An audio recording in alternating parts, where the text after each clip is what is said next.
Thanks for showing up again today. And I'm sure, I don't know about you all, but I was like, wow, after yesterday. So many rich conversations that my mind is still going as we think about, reflect about, not just systems change, but equitable systems change. What does that mean, right? And this morning, we have this opportunity to talk to students, hear their perspective. Yesterday, I heard so many conversations about those most impacted needing to be in the conversation and at the table.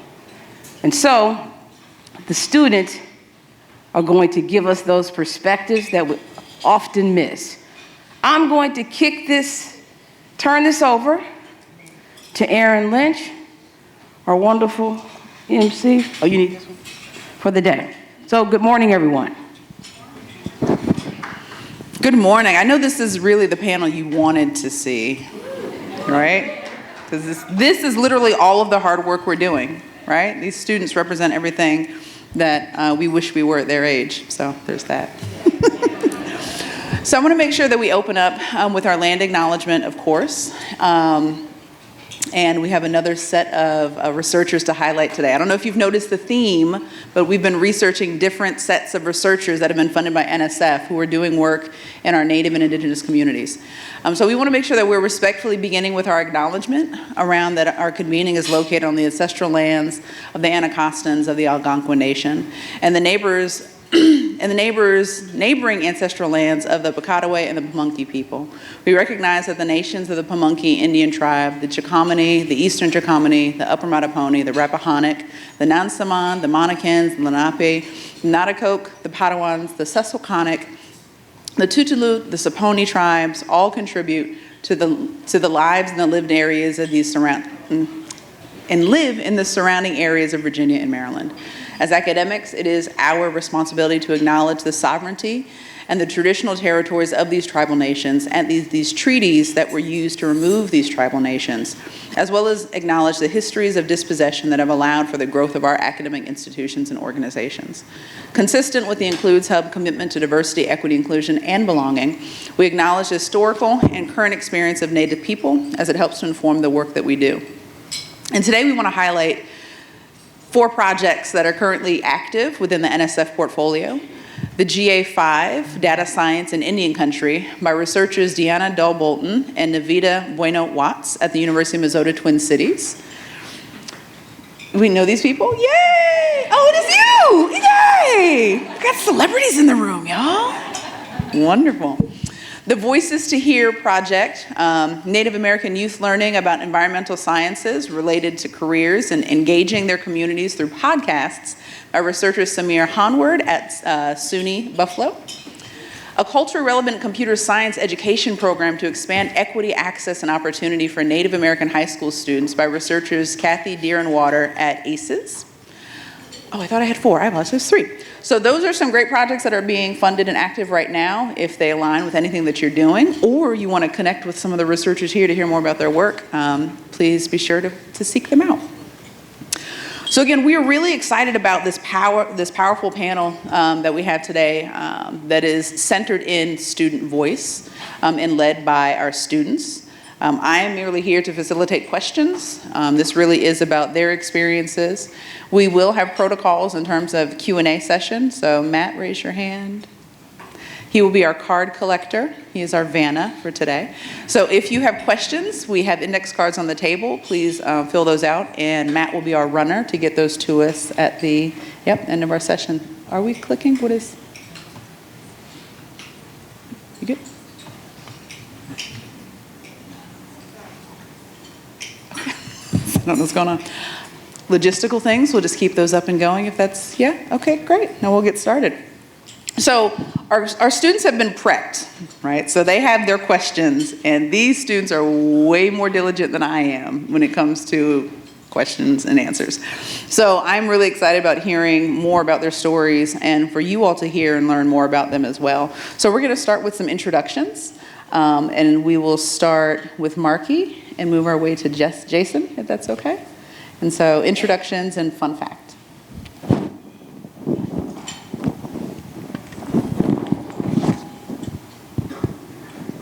Hello. Okay, cool. Hi, my name is Marky. I'm entering my third year of undergraduate study at the University of Washington.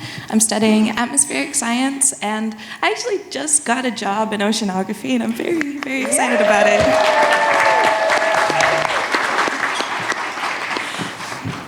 Yes. Fun fact. Well, I guess it's only kind of about me. I do have this little service dog. Her name is Nala. She is an autism service dog. She provides deep pressure therapy to me when I get overstimulated or overwhelmed. And my fun fact is that Nala is actually completely deaf. She was born deaf, and I communicate with her entirely through ASL.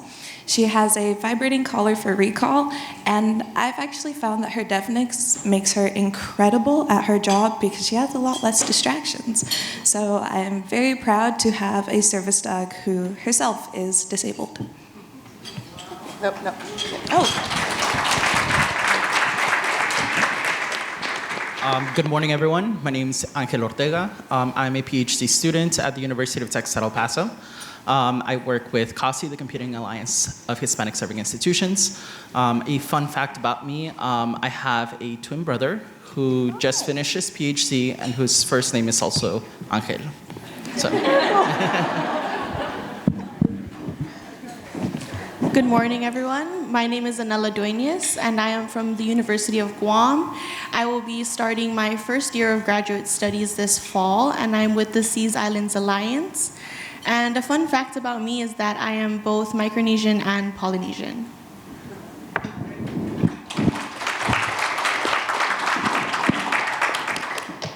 Hi, my name is Jason O'Malley. I am a major in anthropology at Youngstown State University, and I am with the STEM Ops Alliance. I do not have a fun fact. I'm going to use my twin sister. I have a twin sister, and that's the fun fact. I love that your sisters become your fun fact. Yeah, right. I had to think of something. I'm like, man, my life is extremely work-oriented, but. I love it. Thank you. So we're going to start with our first question. Our theme around the panel is really three things, right? So being seen, being heard, and being supported, right? All ensconced in this feeling of making sure that those three things help you to feel included in this space and in this work. So let's talk about maybe some moments where you all have felt as though the opportunities in STEM have really allowed you to feel included, seen, and heard. And are there any stories that maybe you can provide about what that experience was like?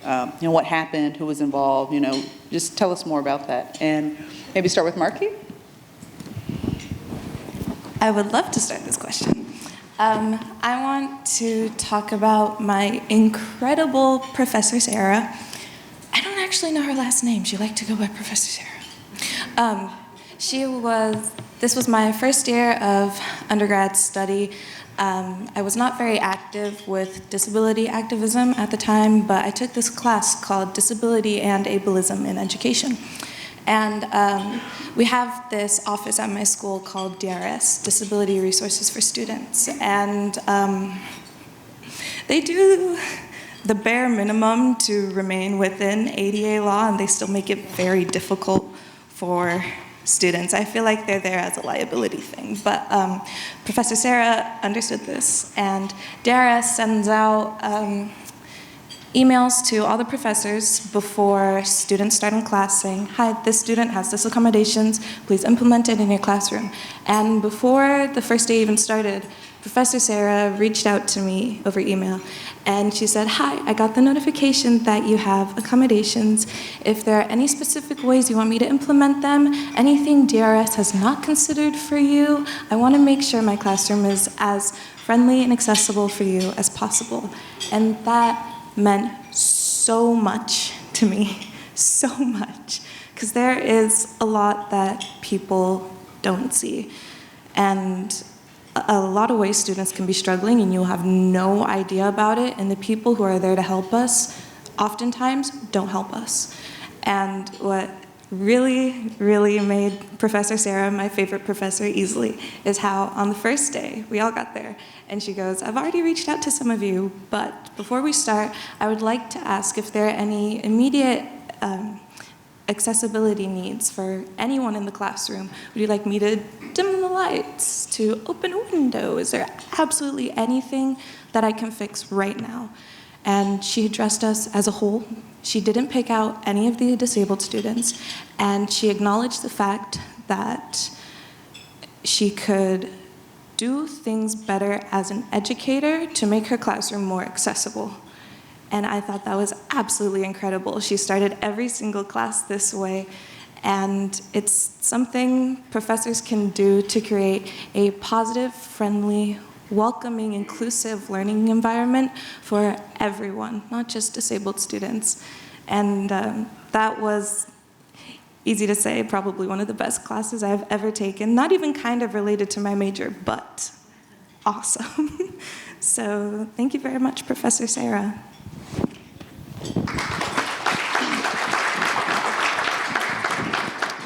Thank you for that. And I do want to acknowledge to the group that this is meant to be a conversation, so I don't know how often you clap for conversations at home, but absolutely feel free, right, to clap when our students have those mic drop moments, because they will have them, I promise you. I've been communicating with these students for the last, 6 weeks now? 5 weeks? It's been a while.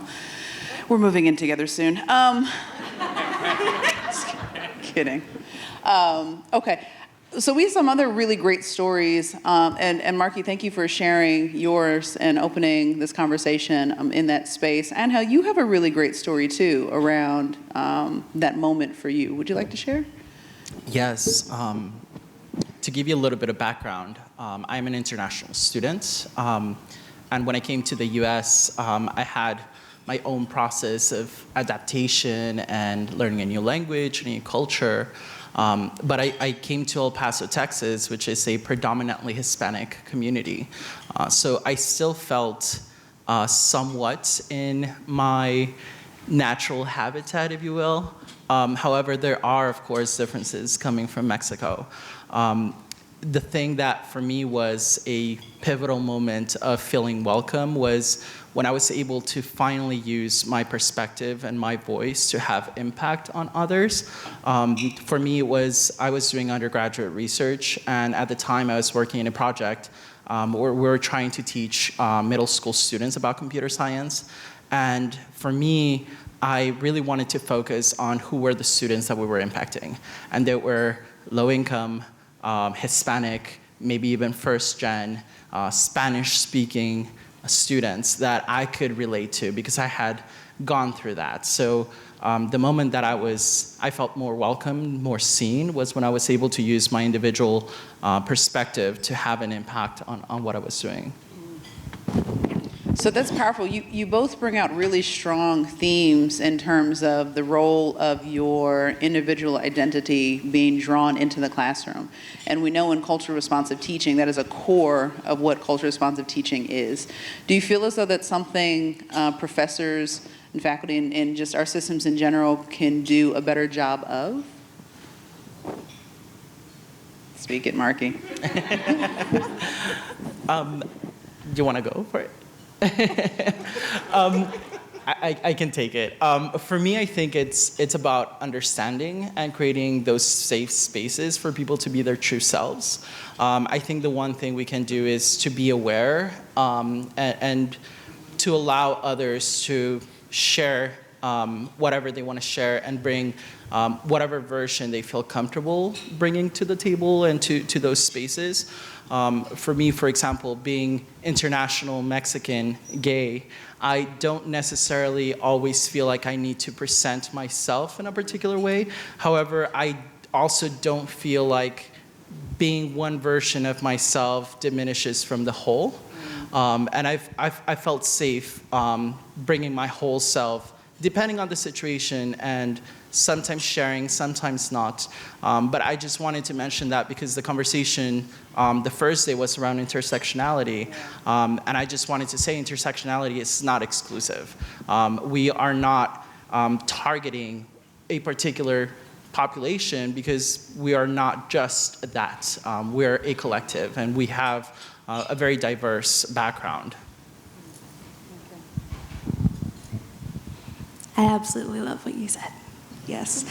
I can connect definitely with intersectionality as a mixed Black woman from a low-income family who's physically disabled and has intellectual disabilities as well. There are a lot of intersecting identities and a lot that professors don't see, and they just don't know because they don't ask, and the student isn't gonna walk up to you and go, "Hi, I'm disabled." That's not how we do things. So one thing I definitely think educators could be doing better, and I'm not entirely sure because I'm not an educator, I don't know their place and what they can do, but is try to be more like Professor Sarah and understand that even though there are resources for your students, they are not always meant to help. At my school, they are meant to keep us quiet and in compliance. My disability resource office, I have this mobility bike I ride around, right? I have severe early arthritis. And sometimes I wake up and I can barely make it to my bathroom, just flare-ups are so bad. And I need to be able to take this inside and go in my classes. So I asked my DRS coordinator if I could get approval for that, which he legally has to give me because I have the placard. But he looked me right in my face and said, very seriously, might I add, I'm sorry, you can't ride this around inside because you can walk and it'll confuse the normal students. Wow. Yeah, so first of all, completely disregarded my disability and my needs. Second of all, separated me from the rest of the group and the normal students. Third of all, said my needs are not as important as complying to the comfort of my able-bodied peers. This is absolutely unacceptable. This is what a lot of our resources do, unfortunately, because they're just there so our school looks like they're obeying the law. And teachers don't know that. I don't know how they would know that. So asking your students what they need is absolutely always necessary. Asking them how you can help it really, really means a lot to us because there are people out there who are supposed to help us and they don't. Thank you. So you have both had very compelling stories in your journeys. And so let's shift to another question about some other journeys along the way. So how has being involved in the projects in which you all are affiliated now, and you all are each affiliated with an alliance, and of course as being members of the network, all of us here, we have alliances, we have individual projects, we have non-funded, unfunded projects, potentially to be funded projects, and individuals all throughout the network who are all committed to this work in this space. And so if you all could tell us a little more about your journeys with your current projects and how they've contributed to that. And let's start with Anela. So I'm again with the Seas Islands Alliance, and they have impacted me personally by allowing me to explore outside of the Marianas where I'm from. As an Indigenous scientist, in addition to supporting my self-discovery journey, so one thing that we do is we have our near-peer seminars each month where we come together as a hub and we talk about our experiences in our labs, we reflect on how they've changed us as a person in our community, as a student, as an upcoming scientist. And these near-peer seminars have also changed how I now envision scientists as locals in our community, people who come from the same backgrounds as me, compared to what I used to think of, which was like a typical white man in a lab coat as a scientist. Another way that this program has impacted me is professionally through the Bridge to PhD program that we have. This program allows us to take students from our 3 hubs in the US Virgin Islands, Puerto Rico, and Guam to go to an R1 institution during the summer and experience what it would be like to be a PhD student. When I did this program last year, they placed me in a plant science lab, which is very different from what my actual interests are, which is marine sciences. So I was a little thrown off at first, but then I came to realize as I spent more time in this lab, got to know the people of the institutions, and just see what their work is about, that it's all really connected. And although it's a different career or different field, I took a lot back home. I realized how we can relate to one another. I took ideas back with me, and yeah, it just helped me realize that there's more career options available. And although I've been exposed mainly to marine sciences because I'm from an island and grew up at the beach, that other options are available and they're out there, although they're not shown to us back home. Yeah. Thank you, Ren. And Hel, you've got a really great story around your journey too, right? Yes, I started, I did my undergraduate at UTEP, which is one of the founding institutions for CASI. I stayed at UTEP for my master's and my PhD, and what that enabled me to do and what it gave me access to was a lot of the CASI programming that is very ingrained within the department. For me, I was able to do undergraduate research. I was able to participate in some of the best signature practices that the Alliance has developed. And I think, generally speaking, my development professionally, technically, has been very closely shaped by the access I've had through CASI. What I've taken away from it is that not only have I developed in those areas, technically, professionally, but it's also given me the opportunity to provide my perspective as a student, having gone through those practices and having that access to be able to create and tailor and provide a voice to the different experiences that I see with other students. I take it now as I go through the interview processes, going into industry, or internships, or navigating graduate school, or even the international process. Those experiences, I try to use them to create better experiences for the students that are coming after me.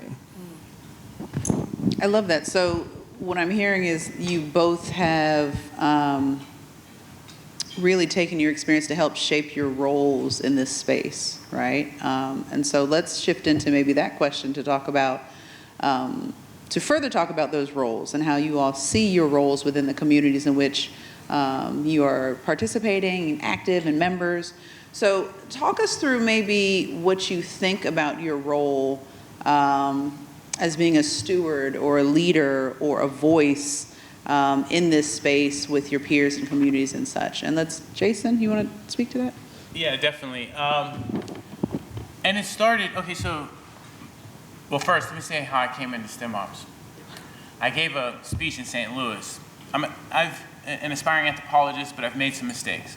And so I was incarcerated, looking at the system with my anthropological eyes, and noticing some things that we need to change, right? So I come home, I give a speech in St. Louis at NSF, National Conference for Higher Education in Prison, and Eden Battersher sees me and reaches out. Well, she asked one of her colleagues to reach out to me, and I'm working at Burger King downtown, because I knew I wanted to focus on creating programs to help men and women transition home and thrive, go back inside and reach back inside as well.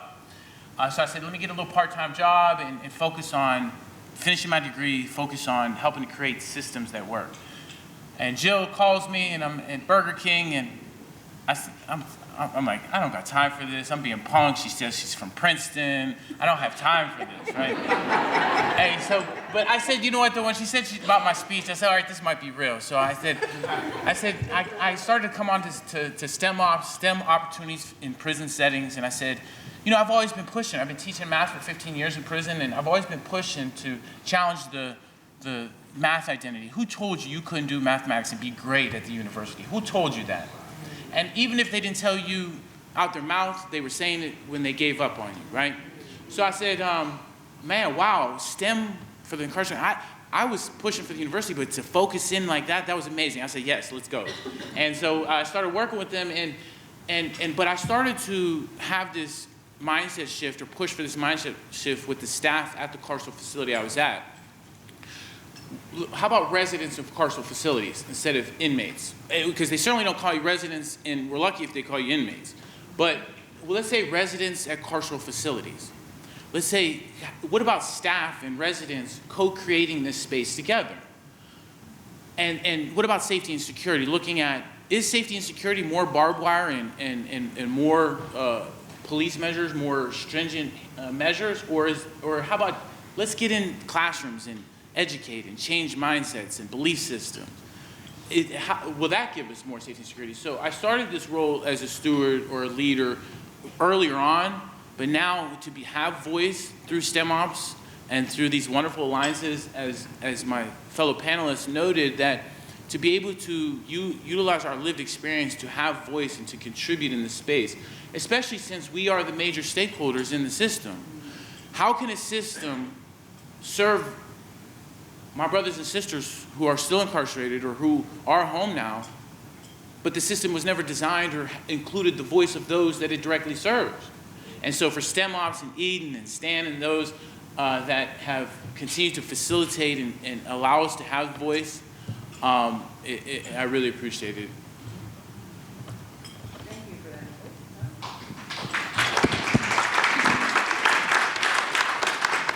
Thank you. Let's go back to Anela. You want to talk about how you view your role? Yes, so I aim to inspire and encourage other Pacific Islanders to pursue an education or career in STEM. And I do this multiple ways.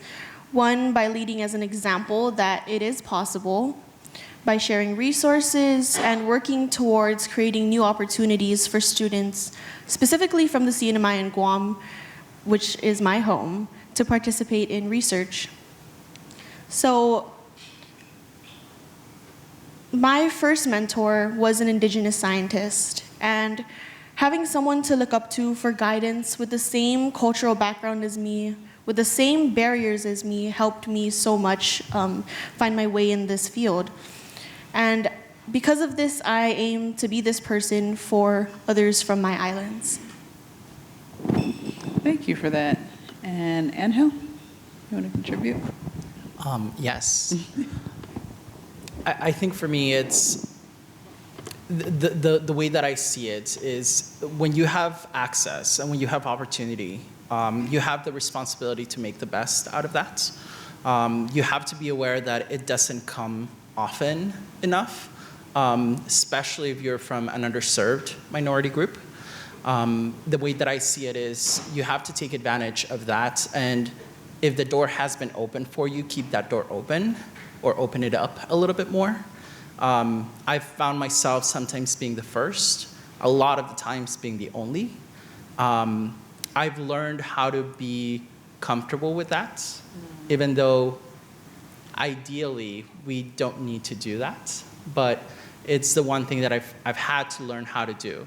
The way I see myself now is that if I have access to those opportunities, one, I'm going to take full advantage of them to the best of my ability, and two, I'm going to try to bring more people with me.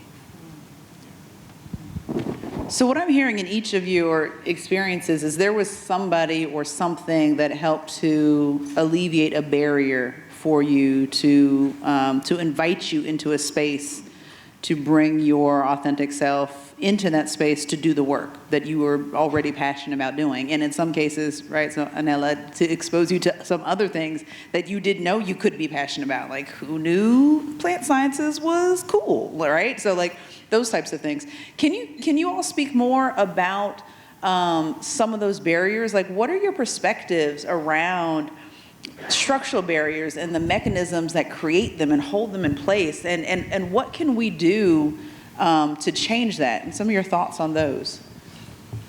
Yeah, I'll speak to that if that's cool.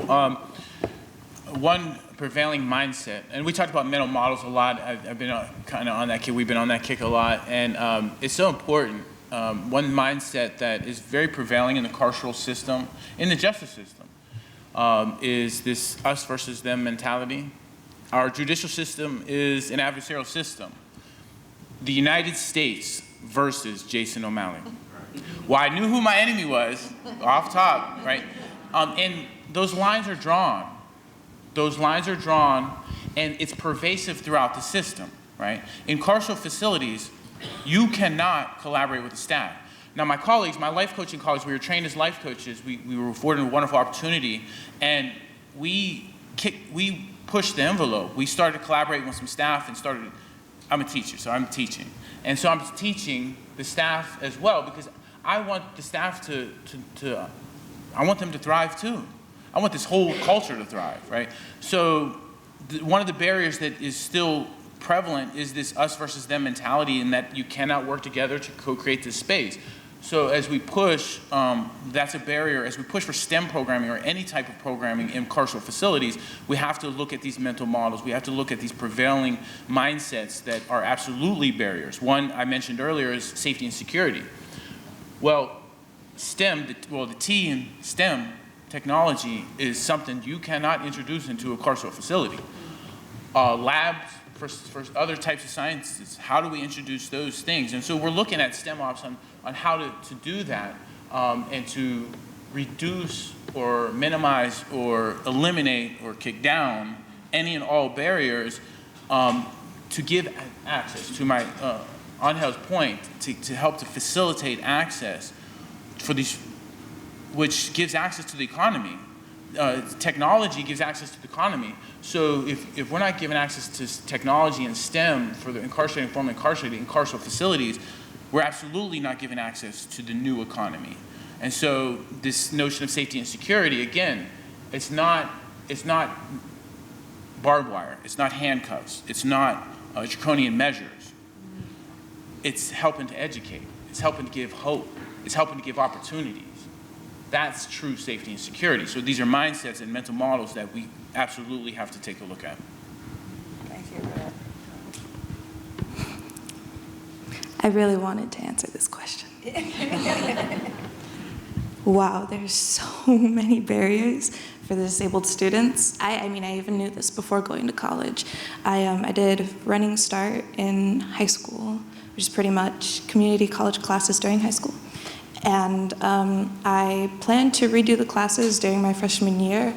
One, because COVID quality education, and two, because I knew college was going to be incredibly difficult for me, living independently with no support from my family and friends, and trying to navigate getting accommodations. That was the right choice. That was definitely the right choice. The two biggest barriers I want to talk about are, one, accommodations, and two, severe widespread ignorance. I'm so sorry. It is really, really bad out here. Starting with accommodations. People are stupid. People are so stupid. Why would you not give a student accommodations for a disability? You're going to increase your student body. You're going to find ways to make your classrooms more widely accessible for everyone. And who does it hurt? I'm sorry. Who exactly are we hurting? Why would we? It's honestly just dumb. And a good example of that are, can I get a show of hands? You want to be interactive? Okay. Can I get a show of hands of anyone who wears glasses, contacts, or uses any sort of vision correct? Yeah. A lot of people. A lot of people here have either poor or low quality vision, right? That would be considered a disability if glasses and contacts weren't so widely accepted. If you just think about that for a second, we would have much, much smaller workforce, and techs would have to be huge everywhere. And, sorry. You think I'm funny? Okay. Glasses are an accommodation. That's what they are, to help you function in a society that is not designed for people with low vision. That's all it is. And glasses have prescriptions. If I give somebody else who uses glasses my glasses, they're gonna walk around and bump into stuff. Everything is customized to the individual. Not one accommodation fits all. Glasses are completely harmless. They don't give me laser vision, and they're not cheating. So they have also created an entire industry and an incredible revenue for the economy. They have significantly increased our workforce and included so many more people to help out than we would have had before. I don't understand why we can't make it the same way with every other accommodation. It's stupid. Thanks. And accommodations for if nobody could walk, we would all have wheels. It wouldn't matter. It's just trying to give us the opportunity to properly function in a society that was not built for us. And that's all it is, including with neurodiversity, which is really, really hard to accommodate for because people don't understand it and they're uncomfortable talking about it. So when I get time and a half on a test, people think I'm cheating. No, because I spend that extra 30 minutes stressing out about the test because I also have dyslexia and I can't read. So it's so dumb to not give accommodations. And secondly, ignorance. Why would you give accommodations if you don't understand why they should be there? You don't understand the disabilities. You don't understand what your students are struggling with. Why should it impact you? Why should you have to go out of your way? Unfortunately, staff and faculty in higher education are severely undereducated themselves. And with this, they cannot help their students. The only accommodating professors I've had have had either disabilities themselves, or friends and family with disabilities, or they study disability. And I've actually only ever had one teacher with disabilities. There's an incredible lack of representation out there because people think we can't succeed because we need more to succeed. But we need more because things are stacked against us to succeed. The one teacher I had, he had ADHD, and he was absolutely incredible because he would start class and he would go, all right, if I go off track, somebody please get me back on. And he understood the struggle of his neurodiverse students, and I must say, I think that was middle school. That was an incredible math class. It made me like math. But these barriers of ignorance and lack of accommodations, and even improper accommodations, made it so incredibly difficult for me to even just survive throughout my first year that I would be crying in my room, thinking about how much physical pain I'm in, thinking about how hard it is for me to take exams and finish my assignments because I'm not getting accommodated.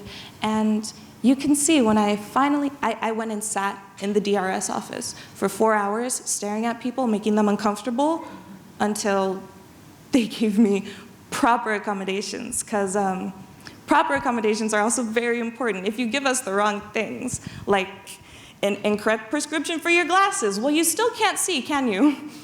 So, for example, my school has this incredibly bad habit of giving us students what we call the anxiety starter kit. If you come with them to any kind of neurodiversity at all, they give you recorded class lectures, a copy of presentation slides, and time and a half on a test. And you go, oh, sorry, I don't have anxiety, I have autism. And they go, well, I gave you something, didn't I? What else do you want? Which is why I had to sit there for 4 hours and get proper accommodations, staring at people, making them uncomfortable. And it's so hard to advocate for yourself when people don't see you as a whole human being. They see you as your deficits. They see you for what you cannot do instead of what you could do if given the chance. Proper accommodations and ignorance. Thank you.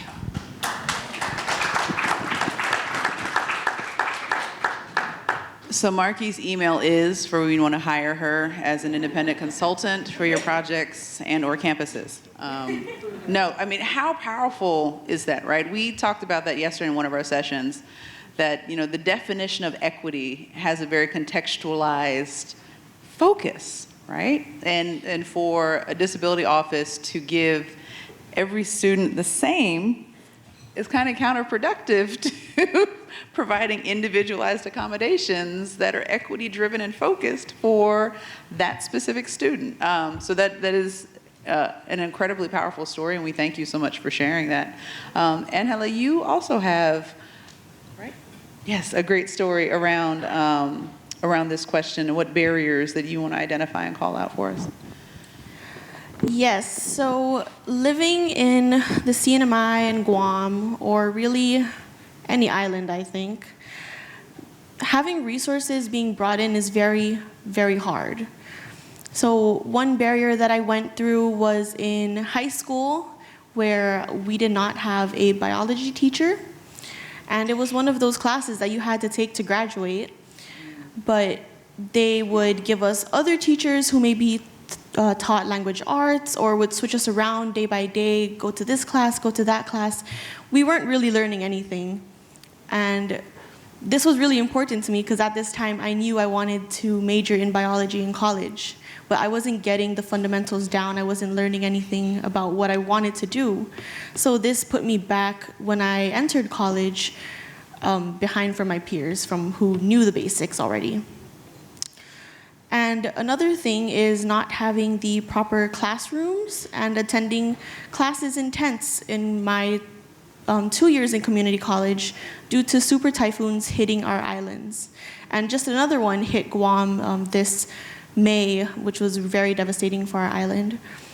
So we had no resources to rebuild our community college and no dedicated lab for our STEM courses. I believe even before the typhoon hit Saipan, there was no lab for our STEM courses. This was very, very hard. Going to school in tents, it was also, when I went back home from Guam, because now I live in Guam, but I'm from Saipan, I saw that they're still going to school in tents, and this typhoon has hit us 5 years ago. Another barrier is having foreign mentors who don't understand my culture or traditional values, and this creates a big disconnect when I'm trying to learn and conduct my research. If you ever looked up the price to get to the US from Guam or Saipan, you would see how incredibly expensive it is, and we don't have that much higher education opportunities there, so we are being forced to leave our islands to learn more and pursue these STEM careers. So just getting out of the islands itself is very, very hard. And the lack of resources and information on how to even apply for colleges or financial support on getting out just strengthens that barrier. That's powerful. Is that one? Yep, okay. That's powerful as well. I was completely unaware as to the situations in Guam as well, you know, from my very continental ethnocentric view, right? Guam is just this beautiful island with beautiful people and amazing legacy and history of culture, and I had no idea about the structural issues that were impacting you all to the point that it creates this adverse environment for higher education aspirations. I had no clue.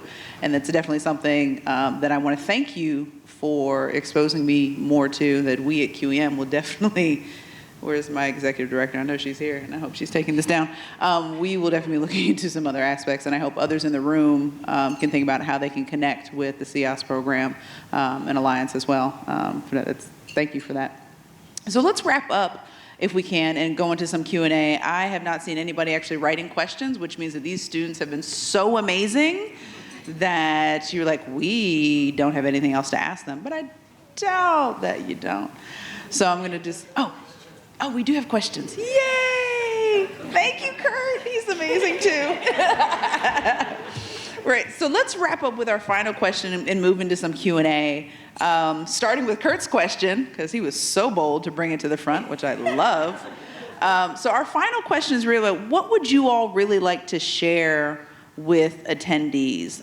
What is it that you want those of us in the room who are in positions where we can create space, open doors, improve access? What do you really want us to know that could help the work that we're doing with students? And some of us in the room are working with, post-secondary students. Some of us in the room are working with elementary, middle, our K-12 students in an informal and formal sense. What is it that you all would like us to know? And let's start with Marky down at the end. Okay. I'm going to tell you something that my mama told me every single day before I went to school, because going to school as a Black disabled woman from a low-income family is very stressful. My mom would tell me, I am loved, I am smart, I am capable, and I am valuable. Please tell this to your students. My mom's name is Michelle. She likes when we call her Mitchie because it makes her feel cool. I think everybody needs a Mitchie. And so many of us disabled students don't have a Mitchie. Actually, I don't know of anyone outside of me who does. And we are beaten down. We're told we're burdens. We're told we're weird. We're told we are not capable. And we're told we should be quiet and go sit in a corner somewhere. That is incredibly damaging to one's sense of self and what they think they can do. We are whole human beings. No matter what deficits we might have, we are whole human beings. We are loved, we are smart, we are capable, and we are valuable. And nobody's telling us this. It's so incredibly hard to make your voice heard when you think the people that you're trying to project your voice out to don't see you as a whole human being. They see you as someone who can't do something, or like a child, or someone who shouldn't have responsibility because you can't do the same things they can do without accommodations. Please, please, please tell your students that they are loved, they are smart, they are capable, and they are valuable. And the other thing that I want to give to educators in the room is I can guarantee you 100% you will never, ever regret going out of your way to accommodate a student. It'll make your students' experience much better, they will learn better, and you will learn as an educator about how to be a better educator to serve the entire student body, not just the ones that fall into the majority. Your classroom will become more accessible, inclusive, friendly, and safe to all. And things will change. Your students will learn. They will be happy. They will like you as much as I like Professor Sarah. So please, 2 things. You will never regret accommodating a student, even if they don't have official accommodations from the school. And your students are, I want to see who remembered it because I said it a million times. You ready? You are loved, you are smart, you are capable, and you are valuable. And that also goes for everybody in this room and everyone, including non-disabled students.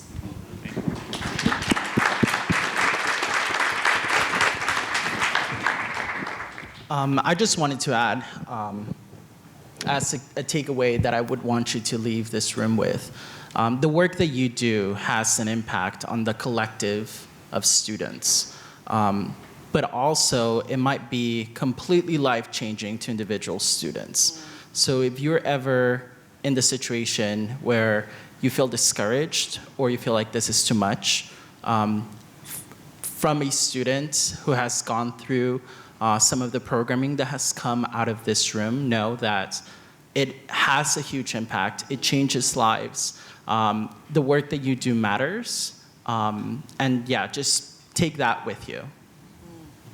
Thank you. Pacific Islanders deserve a space in STEM.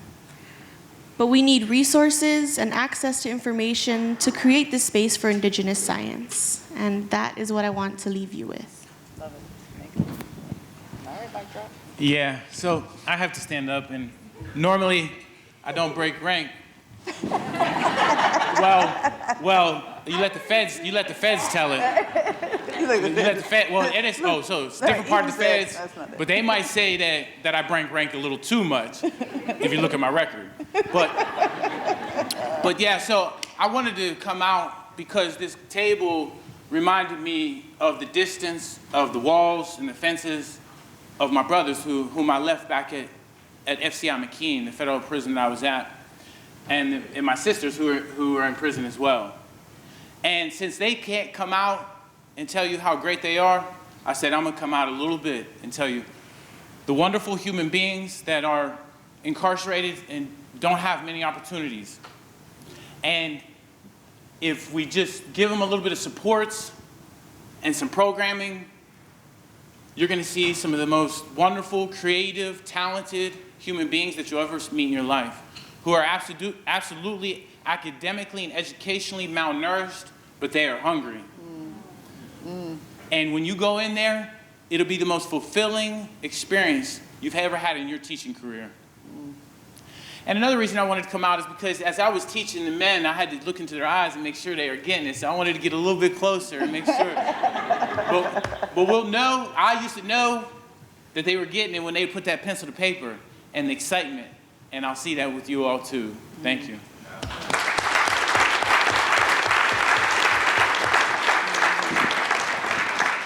I told y'all you wouldn't be disappointed. Yeah, y'all thought the congresswoman was good.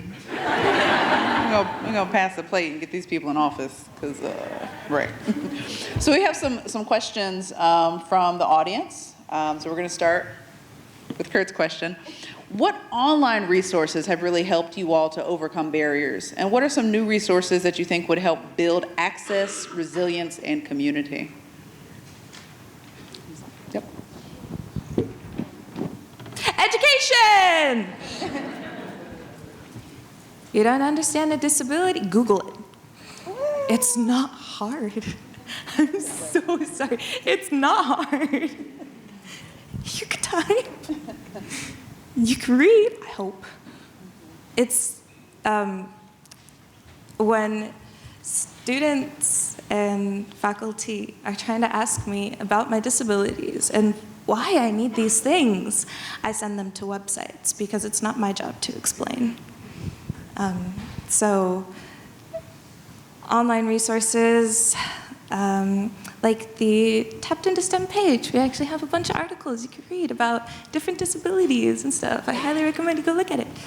But these online resources for education, because that main barrier of ignorance, that is really stopping the flow of resources and accommodations for our students and creating incredible bias and stigmas towards the conditions we live with. It's just having resources out there to educate people, because I also don't want to spend all of my time explaining what it's like to be a dyslexic, autistic woman with arthritis. Online resources of education, spread them around, send people links, recommend good articles. They're all there, and they're there for you to use. Please use them. Anyone else want to? Any other thoughts on that question? Just a quick plug. Through CASI, we have an online library of resources. So if you're interested in some of the work that's being done, either at the Alliance or by others, you can find a lot of resources, reports, and data and articles there. I love that. CASI.org. CASI.org.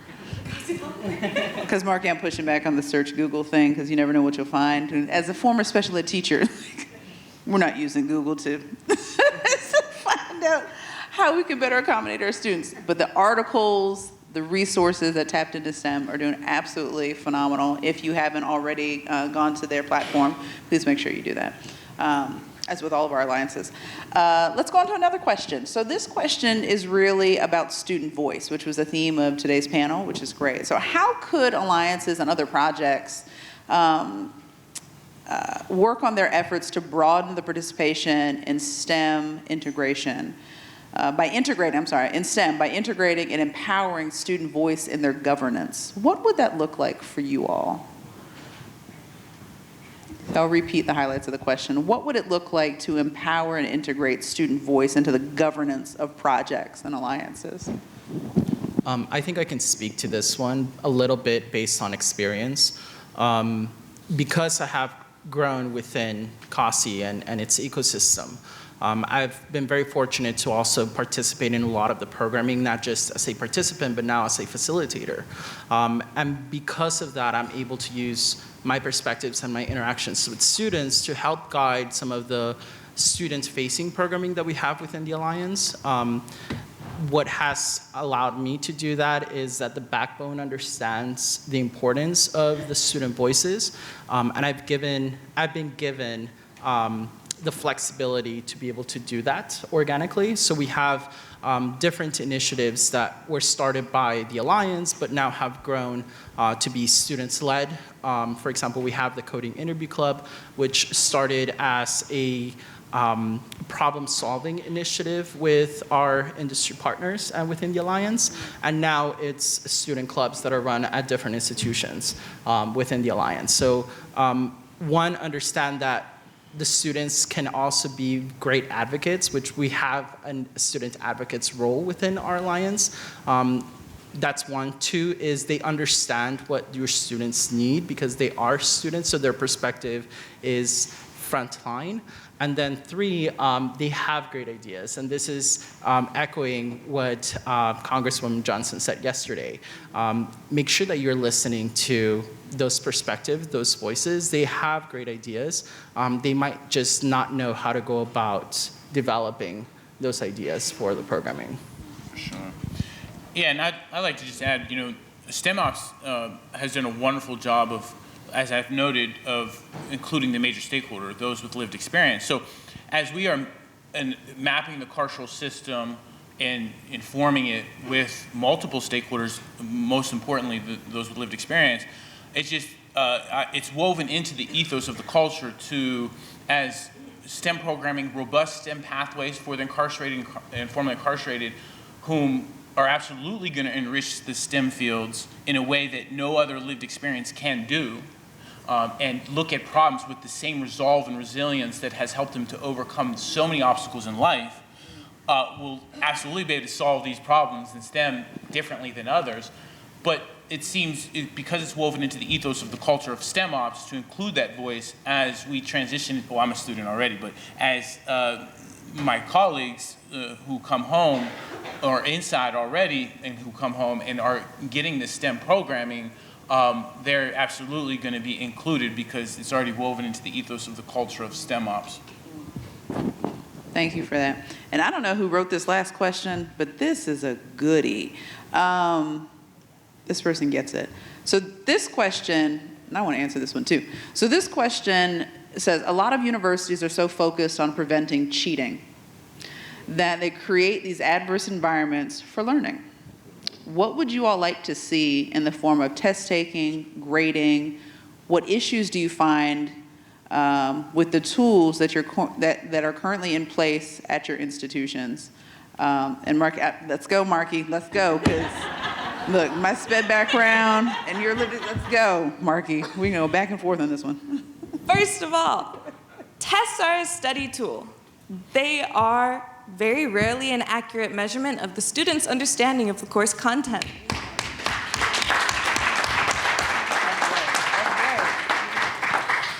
Tests see if you're good at testing. And a lot of students are not good at testing. A lot of us have anxiety. A lot of us have other conditions that make it incredibly difficult to test. When our tests are 50% of our grade, it makes us even more anxious. And then we do even worse on the tests, even though we know the content. Trying to find other ways to evaluate student understanding of the course content, or maybe restructure the way you do tests, would be incredibly helpful. I had one professor who gave us all the choice to take oral exams for our math class, which sounds super weird. How in the world do you do oral exams for math? You sit down with the professor and you get 20 minutes to walk through problems. She sees how well you can navigate those problems, and based on how much help she needs to give you, that's a grade you get. And it was such an incredible test. I wish I could do that all the time with everything, but it's fine. So that is one way we can definitely implement that. And asking your students if what you're doing is working is also a very good idea. A lot of professors just assume, oh yeah, we have these incredible teaching professors that made this entire curriculum 85 years ago. And it is so great. It's been working for years. Are you kidding me? We have technology now. I don't know why we wouldn't change things as we grow. And neurodiversity is literally evolution. It is changing functions of the brain to evolution. I don't know why we wouldn't change things up and why you wouldn't ask your students if what you're doing is working. Get feedback as you go throughout the course. And I know a lot of professors actually try to do that and their students just don't care enough to reply. Offer them some extra credit to reply. I mean, one of my professors did that and he got 96% for student evaluations halfway through the course. The course also changed halfway through and everybody's grades skyrocketed. Everybody understood the course way better. The format in which he gave our final exam was different from the midterm exam and everyone performed significantly better. Ask your students what is working and try to find alternative ways from testing that show that your students are understanding the course material. Absolutely. Absolutely. I just want to add, a barrier that I also had to go through with test taking was when I was finishing up high school, looking into colleges that I wanted to apply for, I saw that I had to take the SATs, as one usually does. And if you miss the opportunity to take the SATs at the specific appointment time that they offer it on Saipan, you would have to fly to Guam to take this, which is what I had to do. And this is very costly. It's like $500 to fly to Guam, and it's only like a 30-40 minute plane ride. So not everyone can afford to do this, and not everyone knows about the information about when these tests will be taken, and they might miss their opportunity. So let's thank our students for these powerful stories, their journeys. Absolutely. Absolutely.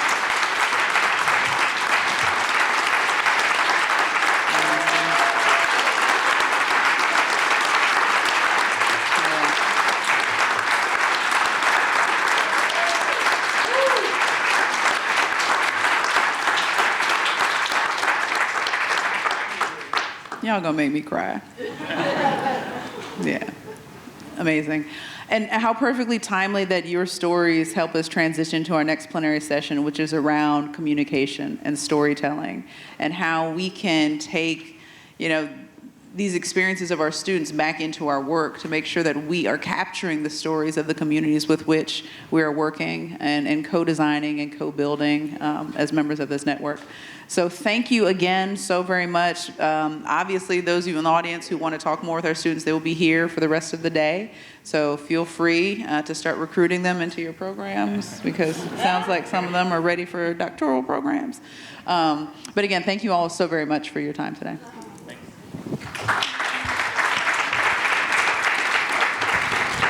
Okay, really quick. Pop quiz. What does Mitchie tell us?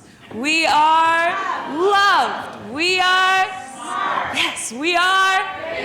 And we are. I love it. Thank you. Thank you for indulging me.